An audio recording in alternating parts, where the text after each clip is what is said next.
Eu cumprimento a todos com a graça e a paz do nosso Senhor e Salvador, Jesus Cristo. Meu nome é Rafael Domiciano e hoje aqui no canal eu vou estar compartilhando o sonho de uma irmã. O sonho dela é bastante interessante. Ela sonhou que ela teve a oportunidade de tocar a trombeta. Só que quando ela foi tocar a trombeta, ela foi teletransportada para uma danceteria. E ali a molecada estava o tempo todo preocupada em beber, fumar. O sonho dela me lembra muito Mateus 24:38, que nos arremete ao fim dos tempos antes da vinda do Filho do Homem. Só que eu vou estar falando sobre isso daqui a pouco. Tem um irmão aqui no canal que ele me aconselhou a colocar bastante versículos bíblicos que nos arremete que a igreja é pré-tribulacionista. Eu vou ler aqui, eu infelizmente não sei o nome desse irmão.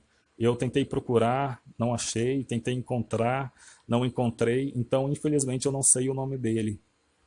Eu vou ler aqui Isaías 57:1, que está escrito assim: Perece o justo, e não há quem considere isso em seu coração. E os homens compassivos, presta atenção, são retirados sem que alguém considere que o justo é levado antes do mal. Mas aí pode ter algum irmão pós-tribulacionista que eu amo de todo o coração, não tenho nada contra os pós-tribulacionistas, tanto é que eu nem entro no canal deles para poder ficar brigando, xingando, mas pode ser que algum irmão pós-tribulacionista vire e fale: Rafael, isso daí é Antigo Testamento. Tudo bem. Só que eu vou provar agora, biblicamente, que o nosso Deus é o mesmo ontem, hoje e sempre. Olha só o que está escrito em Lucas 21:36. Vigiai, pois, em todo tempo, orando, para que sejais ávidos por dignos de evitar todas estas coisas que hão de acontecer e de estar em pé diante do Filho do Homem. Aí eu pergunto, como que a gente evitaria todas essas coisas que vão acontecer? O que, que vai acontecer? Com certeza, perseguição, morte, tortura.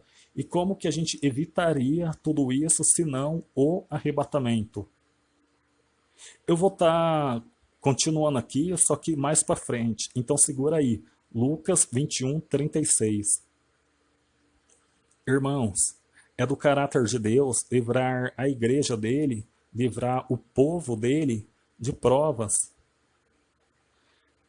A gente tem o Noé como exemplo, a gente tem o Ló, que segundo a Bíblia era um homem justo, e a gente tem também o exemplo de Deus ter usado Moisés para livrar o povo de Israel do trabalho escravo.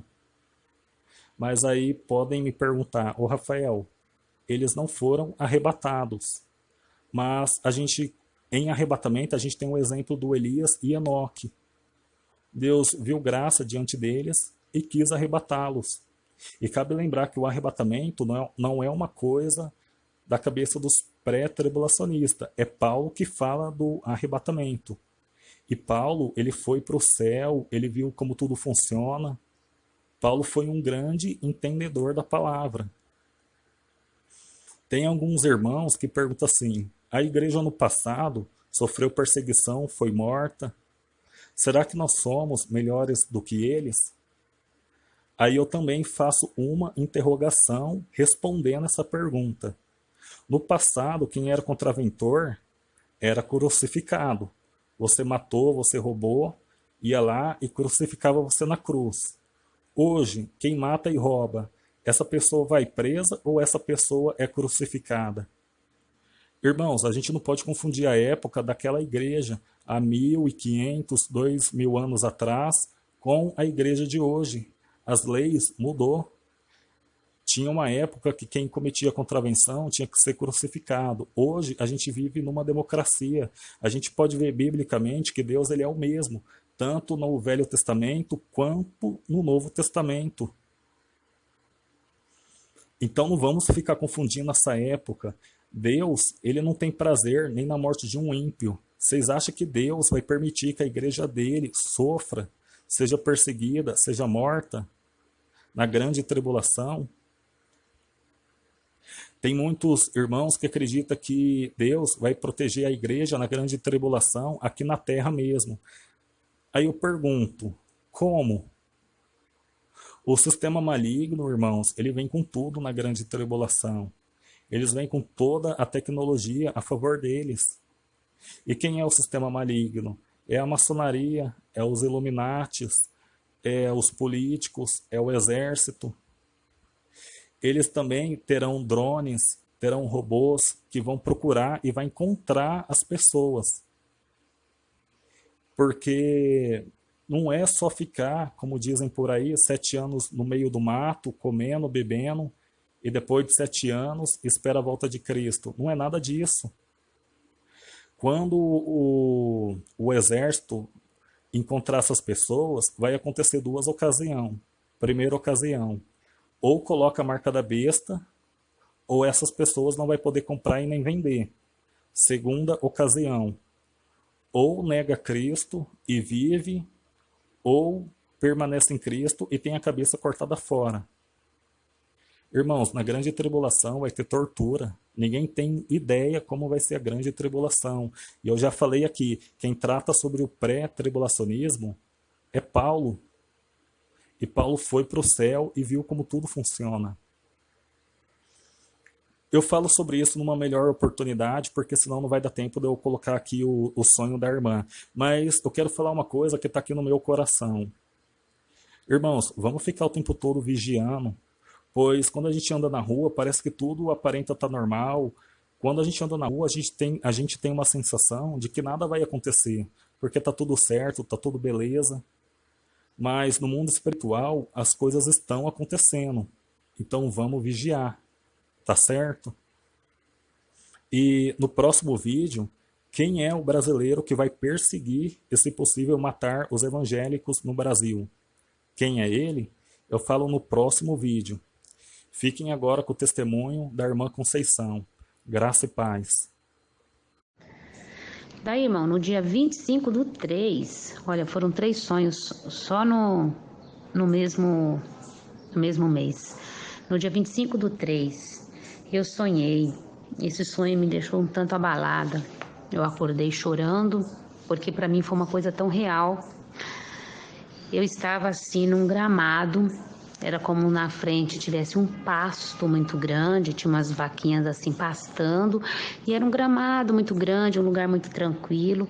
Tinha uma pessoa do meu lado brincando com uma criança, jogando uma bola, e eu estava sentada no chão. Eu estava trajando uma calça jeans, uma camiseta, e eu sentada assim na grama, ouvindo a notícia, ouvindo o rádio através do celular. Eu estava com fone de ouvido, ouvindo o rádio. E nisso eu escutava um noticiário, falava assim: olhem para os céus de Israel. Nisso eu me atentava naquilo e aí falava mais uma vez: olhem os céus, olhe o globo, olhe para os céus de Israel. Quando eu ouvia isso, eu levantava assim muito rápido para falar para essa pessoa que estava do meu lado ali brincando com a criança, que aparentemente parecia ser uma parente minha. E quando eu olhava para os céus, as nuvens, elas estavam muito grandes, eram muito grandes e elas se movimentavam muito rápido, mas muito baixa. A nuvem vinha baixa, ela vinha na nossa direção como se fosse tocar em nós. Aí quando ela veio, aquela nuvem grande na nossa direção, eu corri para um lado, essa menina, essa pessoa que estava comigo, correu para o outro lado. E eu senti como a nuvem batesse nas minhas costas, porque eu corri e abaixei. Eu senti que ela tocava nas minhas costas, assim, passava por mim. E lá na frente ela batia de cheio na vaca que estava pastando, derrubava a vaca. E nisso que era esse movimento das nuvens muito grande, quando ela batia na vaca, descia um anjo. E o anjo estava com uma trombeta na mão. E eu pegava, chamava a outra pessoa e falava assim: olha lá, o anjo, ele vai tocar a trombeta, tá na hora. Quando ele ouvia a gente falando, eu falando isso, porque parecia que ele não tinha me visto ali. Quando ele ouvia eu falando isso com a outra pessoa, ele virava, olhava pra gente, tirava a trombeta da boca, olhava pra gente e perguntava: quem vai tocar a trombeta? Aí eu dava um passo à frente e falava assim para ele: eu toco a trombeta. No que eu falava, eu toco a trombeta, ele me pegava pela minha mão e me tirava daquele lugar. Quando eu vi, ele me colocava dentro de uma balada de jovens, um baile, né? Um lugar de festa onde os jovens hoje vão nas baladas. E ali eu já estava vestindo uma túnica branca. E aí esse anjo me colocava nessa balada. E na balada era como se tivesse um salão muito grande para trás, tinha uma escadaria e tinha um pátio embaixo. E ele me colocava nessa escada. E nessa escada, parece que ele ajeitava algumas coisas, organizava algumas coisas perto de mim, e eu ficava ali parada, né, com a trombeta na mão. Ele me deu a trombeta. E aí eu olhava para um lado, para o outro, eu via aquele monte de jovens subindo, descendo aquela escada. Do lado assim tinha como se fosse um sofá, uns jovens fumando, abrindo latas de cerveja, bebendo, falando palavrão. E eu falava assim no meu coração, né, no meu pensamento, eu pensava assim: será que eles não estão percebendo o que está acontecendo? Será que eles não estão vendo que a trombeta vai ser tocada? Eles não estão vendo isso? E aquele som da balada muito alto. Aí de repente o anjo pega e chega para mim e fala assim: toca a trombeta. E aí eu pegava a trombeta e colocava na minha boca e soprava. Quando ele falava toca a trombeta, eu via naquele pátio embaixo, tinha mais 2 pessoas também com uma trombeta na mão. E quando ele falava toca a trombeta, as 3 simultaneamente colocavam a trombeta na boca e soprava. Eu soprava a trombeta, mas eu não ouvia o som da trombeta. Eu não ouvia o som da trombeta. E eu falava assim: será que é assim mesmo? Eu pensava no meu coração: será que é assim mesmo? Será que na hora que a gente toca, a gente não escuta? Por que eu não estou escutando? Eu estou soprando, né? Não estou escutando. Aí o anjo vinha, tirava a trombeta da minha mão e me dava uma colher. E eu pegava essa colher e eu falava para ele assim: o que eu faço? E ele falava: fala. E eu falava: fala o quê? E ele falava: fala. E eu falava: mas o que eu falo? E ele falava: fala o que vier no teu coração. E na hora que ele falava: fala o que vier no teu coração, eu pegava aquela colher, como se fosse um microfone. E eu começava a falar: arrependam-se. Jesus Cristo está voltando. Adorem ao Senhor. Adorem ao Senhor. Se arrependam, porque o Senhor já está voltando. E eu clamava assim de uma forma muito alta. A minha voz, ela sobressaía o som daquela balada. E eu falava numa autoridade muito grande. Nisso eu via muitas pessoas passando por mim naquela hora. E entrando dentro daquele salão. Muitas pessoas iam passando e entrando para dentro daquele salão. E nisso que eu estava ali fora ainda: adorem ao Senhor, o Senhor está voltando. Deus me dava um cântico novo. Eu começava a cantar um cântico que eu nunca ouvi na minha vida. E eu cantava e glorificava ao Senhor. E eu já não andava mais. Eu estava flutuando naquele lugar. Eu não punha o meu pé no chão. Depois, quando ele falou: fala o que vier no teu coração, é como se o Espírito Santo entrasse dentro de mim com uma autoridade muito grande. E eu flutuava naquele lugar e declarando que o Senhor Jesus estava voltando. E quando eu ia flutuando, entrava dentro daquele salão. E quando eu entrava dentro daquele salão, eu via muita gente prostrada, chorando, clamando a Deus, se arrependendo, umas orando em espírito, outras falando em línguas, outras entravam em mistério no espírito. E eu entrei dentro daquele salão e eu falava para as pessoas: vamos adorar ao Senhor, vamos resgatar o maior número de almas possíveis, porque o Senhor Jesus já está voltando. E nisso eu entrava em mistério no espírito e começava a rodar, sem perder o controle. E depois, como numa câmera lenta, como se os anjos estivessem do meu lado, assim, atrás de mim, me segurando, eu ia deitando no chão, assim, e acordei. Deus me deu a interpretação desse sonho, irmão, que na hora que O anjo me dava uma colher, eu entendi perfeitamente que uma colher é para a gente dar alimento, e o alimento é a palavra de Deus, então que é para mim falar, é o ministério que Deus está entregando para mim, falar, declarar a volta do Senhor Jesus Cristo, falar da palavra dele e resgatar muitas almas para o Senhor, mas assim também muitas outras pessoas, porque eu declarava aquilo junto com aquelas pessoas, vamos arrebanhar, vamos resgatar o maior número de almas possíveis.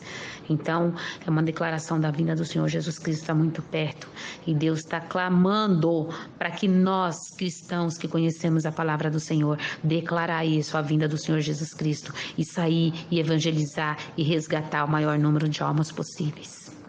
Amém.